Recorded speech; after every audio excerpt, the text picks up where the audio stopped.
नमस्कार, आप सभी देख रहे हैं वतन की आवाज़। मैं हूं रमन कुमार। आज का मुख्य विषय है, आखिर भारत हिंदू राष्ट्र बने, इसमें हर्ज क्या है? आइए आज इस विषय पर बात करते हैं। हम सभी जानते हैं कि भारत के लगभग 90% आबादी हिंदू है। उसमें से आए दिन में हो सकते हैं कि 4% कम हो या ज़्यादा हो, लेकिन अनुमान यही है कि अधिकतर आबादी जो है 100 करोड़ की आबादी हिंदुओं की है।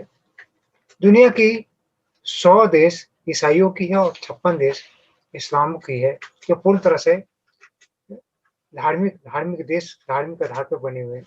तो आखिर दुनिया में एक हिंदू राष्ट्र बन जाए तो उसमें हर्ज क्या है?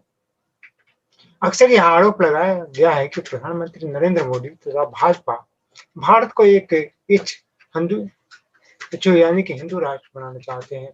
मैं सवाल करता हूँ कि भारत के बारे में ऐसा क्या गलत है कि इसे एक हिंदू राष्ट्र नहीं बनाया जा सके? इसके बारे में मैं कुछ आपको तर्क दूँगा और आप उस तर्क से समझकर मेरे यूट्यूब के इस कमेंट में जो वीडियो है, उसे नीचे कमेंट करके बता सकते हैं कि मैं कितना सही हूँ और कितना गलत हूँ। लेकिन इससे पहले आप एक बार हमारे चैनल को अगर अच्छा लगे वीडियो तो सब्सक्राइब भी ज़रूर कर लीजिएगा। अब मैं आपको तर्क देता हूँ कि भारत वर्ष नाम एक सभ्यता जो कि 5000 वर्ष पुरानी है, इसे कोई भूमिका नहीं चाहिए, हर कोई इस भूमिका से अवगत है। विश्व में यह 95% हिंदुओं की मातृभूमि है और सनातन हिंदू धर्म की जन्मस्थली भी है। भारत को अपने आप को हिंदू राष्ट्र के तौर पर पहचान कराने में कोई शर्म महसूस तो करनी ही नहीं चाहिए। हालांकि हम सबको खुशी होगा कि हम लोग इसे हिंदू राष्ट्र बनाने में जल्द से जल्द इसको घोषित करने में सरकार पर दबाव डाले और सब मिलकर सहयोग करे और भारत को एक हिंदू राष्ट्र बनाए। दूसरे तर्क में कहता है उदारवादी वाम दल को तिरपन मुस्लिम प्रभावी देश के साथ कोई परेशानी नहीं। वाम दल मतलब जो लेफ्ट एंड राइट चलते हैं, बंगाल, बिहार, इन सभी लेफ्ट एंड राइट बहुत मिलते हैं, उनको सबसे ज्यादा परेशानी इन बातों से है कि भारत को हिंदू राष्ट्र क्यों बनाया जाए। तो मैं बता दूं कि उनको 53 मुस्लिम देश से कोई परेशानी नहीं है। 15 राष्ट्र में से 100% ईसाई प्रभावित देश है भी है, जहाँ पर ईसाई धर्म आधिकारिक धर्म है। इन ईसाई राष्ट्रों में England, Greece, Ireland, Norway, Hungary, Denmark तथा 6 बौद्ध देश भी हैं। इसराइल एक यहूदी देश है, मगर जब हम भारत की बात करते हैं तो उनका तर्क मेरे समझने के लिए असफल क्यों कि हिंदू धर्म भारत क्यों नहीं राज्य धर्म हो सकता है। ऐसा कोई प्रमाण नहीं कि हिंदू धर्म में लोगों को धर्म परिवर्तन किया जाता है। ऐसा आज तक कोई प्रमाण नहीं दिया गया। हिंदू ने कभी किसी को कन्वर्ट नहीं किया, जैसे कि इस्लाम और ईसाई करते रहे। लगातार पैसे के बल पे, तलवार के बल पे उनको डरा धमका के हिंदुओं को बहुत सारे कन्वर्ट किया गया है।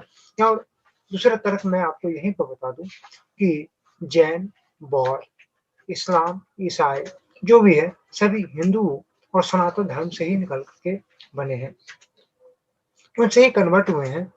लेकिन हिंदुओं ने आज तक किसी पर जोर जबरदस्ती नहीं किया है, ना उनका धर्म परिवर्तन किया है। हिंदुओं को अगर कभी कोई वापसी आना चाहते हैं, उसे घर वापसी कहा जाता है, हालांकि किसी पे जबरदस्ती नहीं किया जाता है।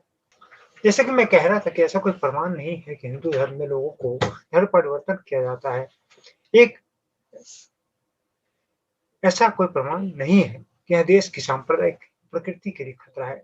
ऐसा कोई प्रमाण नहीं कि हिंदू धर्म के लोगों का धर्म परिवर्तन किया जाता है या लोग हिंदू धर्म किसी का परिवर्तन करता हो। ऐसा तो बहुत सारे प्रमाण है कि हिंदुओं का धर्म परिवर्तन करवाया जाता है, लेकिन ऐसा कोई प्रमाण नहीं है कि हिंदू किसी का धर्म परिवर्तन करवाता हो जबरदस्ती। विश्व में ईसाई तथा मुस्लिम देश है जो मुसलमान तथा ईसाइयों की विश्व भर में मानवाधिकार उल्लंघन तथा धार्मिक उत्पीड़न की आवाज उठाते हैं। विश्व म्यांमार, फिलिस्तीन, यमन इत्यादि को याद करता है और पाकिस्तान या फिर अफगानिस्तान या फिर अन्य इस्लामिक राष्ट्रों के हिंदुओं और सिखों की बात नहीं की जाती। आज मुझे कोई बता सकता है कि 1971 में बांग्लादेश में हिंदुओं के साथ क्या किया गया था? पाकिस्तानी सेना द्वारा वहां पर कत्लेआम किया गया और कश्मीरी पंडित को कश्मीर से निकाल दिया गया। जो कि इसी देश के एक महत्वपूर्ण हिस्सा से अपने ही देश में उन्हें पढ़ाई की ज़िंदगी जीना पड़ रहा है, भटक-भटक के जीना पड़ रहा है। कहीं हालाँकि जब इस तरफ आए हैं तो उनको इसी सरकार से, चाहे जो भी सरकार रहा हो, कुछ थोड़ा बहुत राहत मिले हैं। लेकिन फिर सवाल उठता है कि आखिर अपने ही देश में घर से निकाला क्यों किया गया? एक नीति के तहत पाकिस्तान से हिंदुओं को बाहर निकाला गया। अरब देशों में खासकर मस्कट में ऐतिहासिक मंदिरों तथा हिंदू धर्म को बाहर निकाल दिया गया। भारत की नीतियाँ धर्मनिरपेक्ष विरोधी रही है। हिंदुओं को प्रति कई धार्मिक भेदभाव की घटनाएं हुई है, जहाँ पर हिंदू समुदाय बहुमत में है, फिर भी वहाँ पर भी ऐसी घटनाएं देखने को मिलती है। यहाँ पर कई उदाहरण है कि आपने कभी हज सब्सिडी के बारे में सुना है। 2000 से लेकर ये 1.5 मिलियन मुसलमानों ने सब्सिडी का इस्तेमाल किया। हाल ही में एक सुप्रीम कोर्ट ने केंद्र सरकार को आदेश दिया कि सब्सिडी को 10 वर्षों के भीतर खत्म करे। पूछना चाहूंगा वामपंथी लिबरालुओं से कि कौन सा धर्मनिरपेक्ष देश है एक एक ही धर्म को मानने वाले समूह में धार्मिक पर्यटन के लिए सब्सिडी देता है। 2008 में औसतन हवाई किराए की सब्सिडी प्रति मुस्लिम श्रद्धालुओं के लिए $1000 थी, जबकि भारत सरकार अपने नागरिकों की धार्मिक यात्रा का समर्थन कर रही थी। सऊदी अरब जैसे देश जहां पर हिंदुओं की मूर्ति पूजा के कारण भर्त्सना होती है, वहीं विश्व व्यापी वहाबी आतंकवाद को फैला रहा है। हिंदुओं को मंदिर निर्माण की अनुमति नहीं है तथा भारतीय करदाता का पैसा श्रद्धालुओं को सब्सिडी देने के लिए लगाया जाता है और सऊदी अर्थव्यवस्था को सहूलियत दी जाती है। एक सही धर्मनिरपेक्ष देश में धार्मिक भेदभाव के बिना सभी नागरिक एक ही कानून के दायरे में लाए जाते हैं। भारत में विभिन्न धर्मों को मानने वाले लोगों को विभिन्न निजी कानूनों द्वारा कवर किया जाता है, लेकिन भारत में अगर आप हिंदुओं की बात करें, हिंदू राष्ट्र की बात करें, तो वहाँ पे लोगों को अलग सी जलन महसूस होने लगती है। और सवाल आता है कि अगर हज के लिए सब्सिडी दी जाती है, तो अमरनाथ यात्रा या कुंभ के लिए सब्सिडी क्यों नहीं दी जाती? जो कि अक्सर आज से 60 से वर्षों तक राज करने वाली कांग्रेस के ज़माने में ये सारी चीज़ें पनपती रही और चलती रही।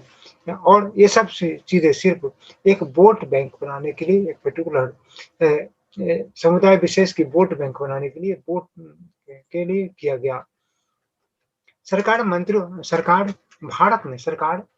पर नियंत्रण करती है, उनसे टैक्स वसूलती है, मगर मस्जिद तथा चर्च सभी स्वायत्त है, उन पर ना कोई टैक्स वसूली जाती है, ना उनसे कोई हिसाब मांगा जाता है।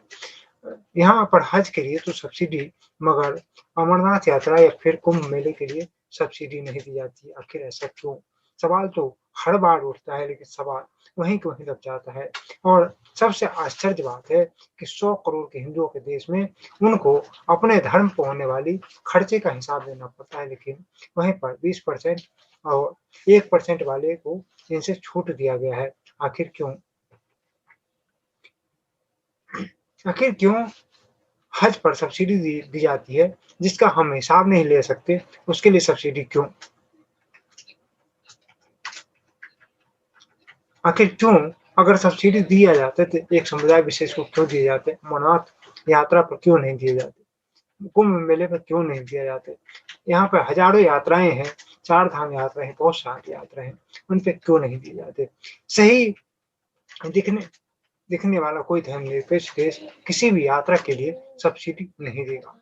हिंदू ने हमेशा ही अल्पसंख्यकों अल्पसंख्यकों का स्वागत किया है तथा उनका बचाव भी किया है। आइए हम सहनशीलता के इतिहास पर नजर डालते हैं। हिंदू समुदाय ने भारत में पारसियों का स्वागत किया, जबकि विश्व भर में उनका उत्पीड़न हुआ। यहाँ पर वे 1000 वर्षों से भी ज्यादा समय के लिए फले फूले। 2000 वर्ष पूर्व के करीब यहूदी जनजाति के भरण पोषण भारत में शरण ली और यही बात 1800 वर्ष पहले सीरियाई ईसाइयों के लिए भी है। यह समय हिंदुओं को होने के लिए एक गर्व महसूस करने का है। इसमें शर्माने का कोई बात नहीं। यहाँ तक कि आज भारत धर्मनिरपेक्ष है, जो न केवल 1976 के संवैधानिक संशोधन, वकीलों तथा कानून निर्माताओं के कारण है, बल्कि इसलिए क्योंकि भारत के लोगों में बहुल आबादी हिंदुओं की है। यह हिंदू धर्म की प्रकृति है यह धर्मनिरपेक्षता को यकीनी बनाती है। असहनशीलता का यहाँ कोई प्रमाण नहीं। भारत अपने आप को खुले तौर पर एक हिंदू सिख तथा जैन राष्ट्र घोषित कर सकता है। भारत सभी लोगों के हितों का संरक्षण करता है और ऐसा अन्य कोई दूसरा देश नहीं कर पा रहे। हिंदू राष्ट्र को घोषित करना कुछ नए दरवाजों को खोलेगा, जिसमें धर्म परिवर्तन को रोकना तथा अल्पसंख्यकों में शांति स्थापित करना है। भारत तब तक एक तरक्की करने वाला देश बना रहेगा जब तक यह एक धर्मनिरपेक्ष राष्ट्र रहेगा। भारत एक धर्मनिरपेक्ष देश तभी बनेगा यदि अपनी जनसांख्यिकी में हिंदू का वर्चस्व फैलाया रखेगा। धर्मनिरपेक्षता तथा हिंदू धर्म एक ही सिक्के के दो पहलू है। जब इसे आप ऊपर उछालेंगे तो आप दोनों तरफ से ही जीतते दिखाई देंगे। यदि भारत हिंदू राष्ट्र बन जाता है तो यह सबसे बढ़िया बात। यहाँ पर यह एक यूनिफॉर्म सिविल कोड हुआ, यहाँ पर किसी के लिए भी हिंदू सहित कोई भी भत्ता नहीं होगा। कानून का नियम किसी भी देश की तरक्की के लिए उसका मुख्य कारण है। जर्मनी, जापान तथा अमेरिका जैसे सब देश कानून के नियम पर आधारित है। धर्म परिवर्तन पर प्रतिबंध लगाना, धार्मिक टकराव को बंद किया जाना चाहिए और ज्यादा तबलीगी नहीं होनी चाहिए। एक बार जब धर्म परिवर्तन पर लगाम लग जाए तब एक व्यक्ति किसी भी धर्म को अपना सकता है या उसका अनुसरण कर सकता है। ये उसके स्वेच्छा पर या उसकी इच्छा पर निर्धारित किए जा सकते हैं। धर्मनिरपेक्षता तथा धार्मिक सहनशीलता इस क्षेत्र में के निवासियों की प्रकृति रही है और इसी कारण यहाँ पर 1300 वर्षों से हमला करते रहे हैं। यही मुस्लिम हमलावरों के इस मुहिम पर कदम रखने के पहले से व्याप्त है। मुस्लिम भारत के उपमहाद्वीप में करीब 1000 ईस्वी से शुरू हुए, जो कि 1739 तक कई शताब्दी तक रहे। 100 बिलियन हिंदुओं की तबाही शायद विश्व इतिहास में सबसे बड़े सर्वनाश की मिसाल है। इन हमलावरों ने कभी भी बदले की भावना नहीं रखी। हिंदू राष्ट्र में गैर हिंदू की धार्मिक आजादी नहीं काटी जानी चाहिए। यह पूरी तरह से छूट होगी, लेकिन ये हिंदू राष्ट्र होनी चाहिए और हिंदू के कार्य अनुसार ही देश की सारी संरचना होनी चाहिए, सारे संविधानों का निर्माण भी होना चाहिए। हालांकि मैं यहाँ भी ये भी कहना चाहूंगा कि किसी भी प्रकार से किसी भी भेदभाव न हो, अच्छी बात है। इसी के साथ आज हिंदू बनाम भारत बनाम हिंदू राष्ट्र की कल्पना किया जा सकता है अगर हम इस बात पर विचार करें, और विचार हम सभी को करना है। हम भारतवासी को करना है, भारत के हिंदू को करना है, क्योंकि हम भारत में बहुल हैं।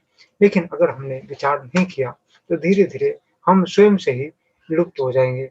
हालांकि सनातन कोई नई साल 2 साल में बने कोई मजहब या रिलीजन नहीं है। ये हमारी हजारों करोड़ों वर्ष की सनातन इतिहास है। इसमें महाभारत, रामायण और बौद्ध परंपरा से लेकर जैन साहित्य और ईसाई तक की उत्पत्ति उसमें से देखी जा सकती है। हमारा इतिहास, भारत के इतिहास की बात करें तो चाणक्य, भगवान बुद्ध, भगवान महावीर सभी उनके हिस्से हैं, उनके मत है, उनके विचारों को हम पालन करते हैं, उनका विचार का हम लोग पूरी तरह से सम्मान करते हैं। इसलिए ये भारत का हिंदू राष्ट्र बनना किसी के भी खिलाफ नहीं होगा, किसी के लिए दुखदायी नहीं होगा। हालांकि सभी के लिए, पूर्ण विश्व के लिए ये भारत का हिंदू राष्ट्र बनना एक गौरवमय क्षण होगा। इसलिए चाहिए कि हिंदू राष्ट्र का निर्माण किया जाना चाहिए।